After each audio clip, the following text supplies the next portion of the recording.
ఈరోజు మనము జనగామ మున్సిపల్ పట్టణ పరిధిలోని 30 వార్డులో ఉన్నామని 30 వార్డు కౌన్సిలర్ ఆరుట్ల లోక్మంత్ రెడ్డి గారు మనతో ఉన్నారు. మరి ఆరుట్ల లోక్మంత్ రెడ్డి గారు 30 వార్డును తనదైన శైలిలో ఏ విధంగా అభివృద్ధి పథకం నడిపిస్తారు, మరి రాబోయే 5 ఏళ్ల కాలంలో వార్డును తనదైన శైలిలో ప్రజలతో మమేకమై ఆ మున్సిపల్ అధికారులతో సమీక్ష నిర్వహించి ఈ యొక్క వార్డు పట్ల ఏ విధంగా తనదైన శైలిలో అభివృద్ధి పథకంలో నడిపిస్తారు వార్డు అని చెప్పేసి తన మాటల్లోనే అడిగి తెలుసుకుందాం ఇప్పుడు మనం.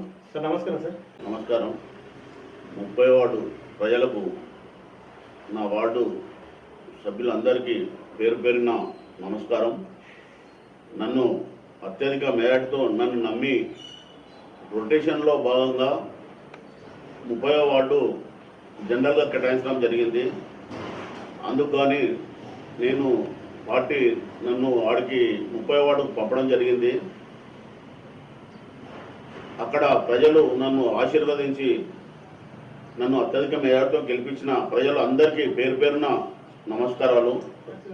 జనగామ పట్టణానికి త్రాగునీటి కోసం హడ్కో ద్వారా నిధులు తీసుకొచ్చి మీరు ఇక్కడ అందరికీ త్రాగునీరు అందిస్తామని అంటున్నారు కదా, మరి అది ఏ విధంగా సాధ్యమవుతుంది? నేను 2005 నుంచి 10 వరకు నేను మున్సిపల్ కౌన్సిల్లో కౌన్సిలర్గా పనిచేసిన. అప్పుడు నా సొంత ఖర్చులతో, అప్పుడు కిషన్ లాల్ అనే బిఐ గారు ఉండే, ఆ మంచి ఆఫీసర్ ఆయన ప్రాజెక్ట్ రిపోర్టు నేను చెప్తే తయారు చేసిన doctor Boinapalli Vinod Kumar parliament member మనకు. ఆయన పోయి ఢిల్లీలో పోయి పట్టుకొని హడ్కో నిధులు ఇచ్చి 18,90,00,000 వర్కులు నేను తీసుకొచ్చడం జరిగింది. ఇవాళ 8 కమిటీ హాల్స్ జనగాంలో కట్టించిన ఘనత లోక్మంత్ రెడ్డిదే. ఈరోజు శాల సంఘంలో కానీ ధర్మగంటలో కానీ వేసిన సీసీ రోడ్లు ఇంతవరకు చెక్కు చెదరలేదు. ఇప్పుడు గత 10 సంవత్సరాల నుంచి వేసిన రోడ్లు అప్పుడే వేయడం జరిగింది, పోవడం జరిగింది. కానీ అప్పుడు మేము వేసిన చాలా క్వాలిటీ రోడ్స్ను మీరు ఇప్పటికి చూడండి. నేను ఖచ్చితంగా జనగామ ప్రజల నుంచి హడ్కో నా సొంత పైసలు ఖర్చు పెట్టుకొని ఢిల్లీ పోయి హడ్కో నా పరిచయాలు ఉన్నాయి నాకు. నా పరిచయాల మేరకు నేను జనగామ ప్రజలకు ఒక 50 కోట్ల దగ్గర 50 కోట్లైనా నిధులు తీసుకొచ్చి జనగామ ప్రజలకు నిధులు తప్పిస్తానని తెలియజేస్తున్నాను. మీ వార్డులో ఒక అంగన్వాడీ కేంద్రం లేదు, మహిళా సంఘ భవనం లేదు, దానికోసం మీరు ఏం కృషి చేయబోతున్నారు? మహిళా సంఘం భవనే నేను చెప్పింది, ఖచ్చితంగా నేను చేపిస్తా. ఇంకోటి బస్తీ దవాఖానా కూడా ఆడ పారిశుద్ధ కార్మికుల గురించి బస్తీ దవాఖానా ఖచ్చితంగా నేను ఆడ ఏర్పాటు చేసేదానికి చాలా నా వంతు కృషి చేస్తా. అంగన్వాడీ కూడా ఖచ్చితంగా కమిటీ హాల్ కట్టించే బాధ్యత నా మీద వేసుకొని చేపిస్తాం. ఎంపీ నిధుల కిందను ఖచ్చితంగా నేను నెరవేరుస్తాను. ఇప్పుడు ముఖ్యంగా 30వ వార్డు ప్రజలకు మీ ఎలక్షన్ల ముందు మీరు ఇచ్చిన హామీలు ఏంటి, రాబోయే రోజుల్లో ఏం చేయబోతున్నారు? జనగామలో 75% పారిశుద్ధ కార్మికులు నా వార్డులోనే ఉన్నారు, నా వార్డులో నివసిస్తున్నారు. వాళ్లకు పారిశుద్ధ కాలనీ గురించి నేను ఎంతవరకైనా పోరాటం చేస్తా. అలా కాలనీ సాధించే వరకు నా పోరాటం చేస్తా. నా వార్డులో ప్రజలకు ఒక గ్రంథాలయం, సోదరిమణుల కోరిక మేరకు ఒకటి వాళ్ళు కమిటీ హాల్ అడిగినారు. ఖచ్చితంగా ఆడ 500 గజాల జాగా ఉన్నది. దానిలో లైబ్రరీ, సోదరిమణుల కోరిక మేరకు ఆడ కమిటీ హాల్ మాత్రం ఖచ్చితంగా నేను 2 సంవత్సరాల లోపలనే కట్టి నిరూపించి తీరుతా. సరే, ఇప్పుడు మీరు రాజకీయ రంగంలోకి రావడానికి మీకు ఆదర్శం ఎవరు? ఎన్నాళ్ళ క్రితం మీరు రాజకీయ రంగం ప్రవేశం చేయడం జరిగింది, మరి ఇప్పుడు ఎలా ఉంది, ఎలా ఫీల్ అవుతున్నారు?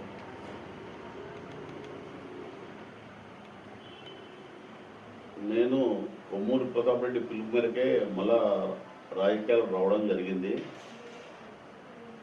నేను 2001 నుంచి 2010 వరకు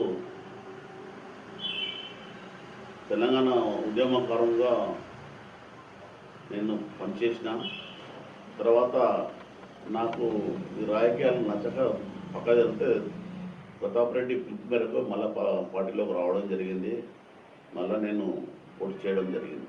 ఇప్పుడు మీ వార్డులో పారిశుద్ధ కార్మికులు ఎక్కువ శాతం ఉన్నారు మరి. అది వాళ్ళు పేద ప్రజలు ఉన్నారు. పేద ప్రజల కోసం వారు ఆపద వచ్చినా, కష్టం వచ్చినా, నష్టం వచ్చినా వారికి ఏమైనా మీ వంతుగా మీరు పూర్తి స్థాయిలో వాళ్ళకి సహాయ సహకారాలు అందించే ఆలోచన ఉన్నారు.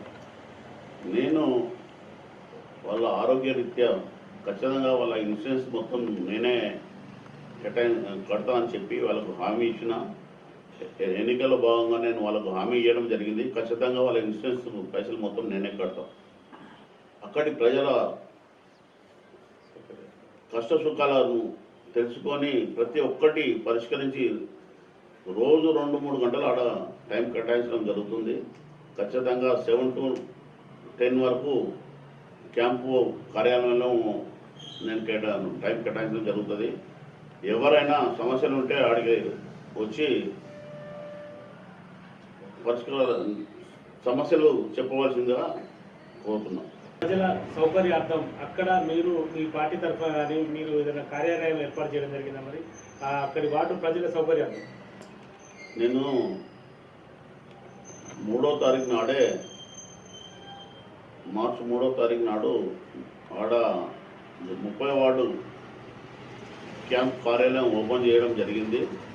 కొన్ని నేను సమస్యలతో ఒక 2-3 రోజులు అయితే నేను రోజు 2 గంటలు 7 గంటల నుంచి 9 గంటల వరకు క్యాంప్ కార్యాలయంలో నేను కేటాయించడం జరుగుతుంది. ఖచ్చితంగా సోమవారం నుంచి ఖచ్చితంగా నేను కేటాయించి రోజు 2 గంటలు అక్కడ కేటాయించడం జరుగుతుంది. ఇప్పుడు రాబోయే 5 ఏళ్ల కాలంలో 30వ వార్డు ప్రజలకు మీరు ఇంకా ఎలాంటి సేవలు అందించబోతున్నారు మరి? ఆ వార్డును జనగామ పట్టణంలోనే ప్రథమ వార్డుగా ఎన్నికే విధంగా చేస్తారు. ఖచ్చితంగా కొమ్మూరు ప్రతాప్ రెడ్డి, జనగామ కాన్స్టిట్యూన్సీ ఇన్ఛార్జి కొమ్మూరు ప్రతాప్ రెడ్డి ఆశీర్వాదంతో మున్సిపల్ చైర్మన్ సహకారంతో ఆ వార్డును అన్ని రకాల ముందుంచి నేను చెప్పిన హామీలే కాకుండా ఇంకా చాలా వార్డును ముందుకు తీసుకెళ్తామని ఖచ్చితంగా నేను హామీ ఇస్తున్నా. ఖచ్చితంగా నేను నెరవేరుస్తాను. ఈ జనగామ పట్టణంలో ధర్మకంచి అంటే ఎస్సీలకు పెద్ద ఏరియా. అక్కడ జనరల్లో మీరు ఒక పోయి అక్కడ బరిలో ఉన్నారు, మున్సిపల్ ఎన్నికల్లో బరిలో నిలిచింది. మరి నిలిస్తే మీరు గెలవక ముందుకే గెలిచిందని చెప్పేసి ప్రచారం అయింది. మరి ఆ ప్రజలు మీకు ఏ విధంగా పట్టం కట్టింది? అక్కడి ప్రజల ఉపతనం, అక్కడి ప్రజలు నేను వస్తున్నా అంటేనే వాళ్ళు బ్రహ్మరథం పట్టిండ్రు. వాళ్ళకి మరోసారి రుణపడి ఉన్నా వాళ్ళకు ఇచ్చిన హామీలన్నీ ఖచ్చితంగా నెరవేరుస్తా. మీ వార్డులో స్ట్రీట్ లైట్స్ సక్రమంగా ఉన్నాయా? వీధి దీపాలు వెలుగుతున్నాయా? మరి చీకట్లో ప్రజలకు ఇబ్బందికరంగా లేకుండా చూస్తారా? కొన్ని మెయిన్ స్ట్రీట్లో కొన్ని ఇప్పుడు రేణుకాయలమ్మ టెంపుల్ ముందట ఒకటి మెయిన్ లైట్ ఎలుగుతలు అవి 2-3 రోజులలో అవి మొత్తం ఫుల్ఫిల్ చేసి అన్నీ ఒక వారం రోజుల లోపల అన్నీ కంప్లీట్ అయిపోతాయి. అదేవిధంగా ఐమాక్స్ లైట్ ఏమైనా అరేంజ్ చేసే ఆలోచన ఉన్నది. అవసరము ఐమాక్స్ లైట్స్ కూడా ఫిట్ చేసే అవసరం ఉన్నది. అది ఖచ్చితంగా నెరవేరుస్తాం. జనగామకు అర్క నిధులు శాంక్షన్ అని చెప్పేసి విన్నాను. మరి మొట్టమొదటిగా జనగామకి శాంక్షన్ అయింది అని చెప్పి అనుకుంటున్నారు ప్రజలు, అది నిజమే అన్న? భారతదేశంలో 50 మున్సిపాలిటీలు సెలెక్ట్ చేసిండ్రు అర్క నిధుల కింద. దాంట్లో ఫస్ట్ మున్సిపాలిటీ జనగాం. భారతదేశంలో ఫస్ట్ మున్సిపాలిటీ జనగాంలో శాంక్షన్ చేసుకుని 18,90,00,000 నిధులు. తర్వాత కడప, తర్వాత నల్గొండ. ఓన్లీ మొత్తం ఆంధ్రప్రదేశ్లో 3 మున్సిపాలిటీలకే వచ్చినాయి fund. First municipality Jangaon sanction చేసుకొచ్చినాం జరిగింది. మీ వార్డులో దేవాలయాల నిర్మాణం, దేవాలయాలు ఉన్నాయా? ఒకవేళ ఉంటే వాటి పరిస్థితి ఏ విధంగా ఉంది? దానికోసం మీరు ఏం చేయబోతున్నారు? గత కౌన్సిలర్ బొట్ల శ్రీనివాస్ గారు దాన్ని కట్టించడం జరిగింది. దాన్ని పూర్తి చేయించలేదు. దాన్ని పూర్తి చేయిస్తానని నేను అక్కడి వార్డు ప్రజలకు హామీ ఇచ్చిన. ఖచ్చితంగా 2-3 నెలల్లో ఆ గుడి పూర్తి చేసి దాన్ని వచ్చే సంవత్సరం ఆడనే పండుగ చేసే బాధ్యత నేనే తీసుకుంటాను. రేణుకా ఎల్లమ్మ టెంపుల్, రేణుకా ఎల్లమ్మ గుడి ఖచ్చితంగా ఒక 3 నెలల్లో దాన్ని పూర్తి చేస్తాం. మీ వార్డులో వాటర్ ఫెసిలిటీ ఏ విధంగా ఉంది? జనరల్ వాటర్ వస్తుందా, మరి యూజింగ్ వాటర్, లేకపోతే త్రాగునీటి సమస్య వచ్చేది ఎండాకాలంలో త్రాగునీటి కటకట తీర్చడానికి మీ వార్డు ప్రజలకు మీరు ఎలాంటి నిర్ణయం తీసుకోబోతున్నారు? ఖచ్చితంగా మీరు మంచి ప్రశ్న అడిగిండ్రు. ఖచ్చితంగా ఒక 4 బోర్లు అవసరం ఉన్నాయి. వాళ్ళకు ఈ ఎండాకాలంలో నీళ్ళ కరువు లేకుండా ఖచ్చితంగా నేను వాళ్ళకు సేవ చేసి నేనేందో నిరూపించుకుంటాను. మీ వార్డులో డ్రైనేజ్ వ్యవస్థ ఏ విధంగా ఉంది? మరి సాఫీగా డ్రైనేజ్ కాలువలు సాఫీగా ఉన్నాయా? మరి ఎలా ఉంది పరిస్థితి? మా వార్డులో డ్రైనేజ్ సమస్య ఉన్నది వాస్తవం, కానీ దాని గురించి ఇంకా నేను డెప్త్కి వెళ్ళలేదు. ఖచ్చితంగా నేను సర్వే చేసి దాని గురించి నెక్స్ట్ దాంట్లో ఖచ్చితంగా మీకు తెలియదు. అంటే ఇప్పుడు వార్డు వార్డు అంటే స్లమ్ ఏరియా కిందకి వస్తుంది అంతది. మరి ఆ వార్డులో దోమల బెడత తీవ్రంగా ఉంటుంది, విపరీతంగా ఉంటుంది. మరి అంటే అంటే జనగామ పట్టణం మొత్తం దోమల మేనే ఉంటుంది. మరి అక్కడ మాత్రం కొంచెం ఎక్కువ ఉంటాయని అనిపిస్తుంది. మరి ఆ ఎక్కువ ఉంటే మీరు అక్కడ దోమల నివారణకు ఎలాంటి చర్యలు తీసుకుంటారు? ఖచ్చితంగా దోమల బెడద ఖచ్చితంగా నిర్మూలిస్తాము. దాని గురించి ప్రత్యేక శ్రద్ధ తీసుకొని ఆ బెడద లేకుండా చేస్తాం. ఇప్పుడు ప్రభుత్వము, కాంగ్రెస్ ప్రభుత్వము చైర్మన్ కూడా ఒక నిస్వార్థపరులు ఖచ్చితంగా ఈ మున్సిపాల్ను ముందుకు తీసుకెళ్తారు. ఈ గత 2 కౌన్సిళ్ళు చేసిన అభివృద్ధి మాత్రం శూన్యం. ఖచ్చితంగా మేము ఈసారి 2005 నుంచి 10 వరకు ఎట్లా ముందుకు తీసుకెళ్ళినామో ఇప్పుడు కూడా అదే విధంగా ముందుకు తీసుకెళ్ళి జనగామ మున్సిపాలిటీని చాలా ముందుకు తీసుకెళ్తామని ఆశిస్తున్నాం. ఇటీవల కౌన్సిలర్గా ఎలక్ట్ అయిన తర్వాత మరి మీ వార్డు ప్రజలకు పోతే జనగామ పట్టణ ప్రజలకు మీ వంతుగా ఎలాంటి సహాయ సహకారాలు అందించబోతున్నారు? నా కోరిక ఒకటే, జనగామ పట్టణ ప్రజలందరికీ ఒక 50 కోట్ల హడ్కో నిధుల నుంచి ఒక 50 కోట్ల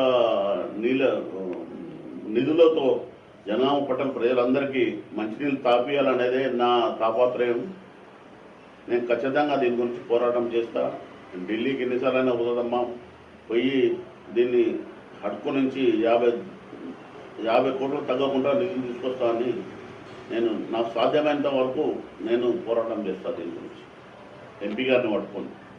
సోమంత్ రెడ్డి గారు, ఇప్పుడు మీరు గతంలో కూడా కౌన్సిలర్గా పనిచేసారు, మరి గతంలో కూడా రాజకీయ రంగంలో కొనసాగారు. మరి అప్పుడు మీరు ఈ పట్టణానికి చేసిన అభివృద్ధి కార్యక్రమాలు ఎలా ఉన్నాయి?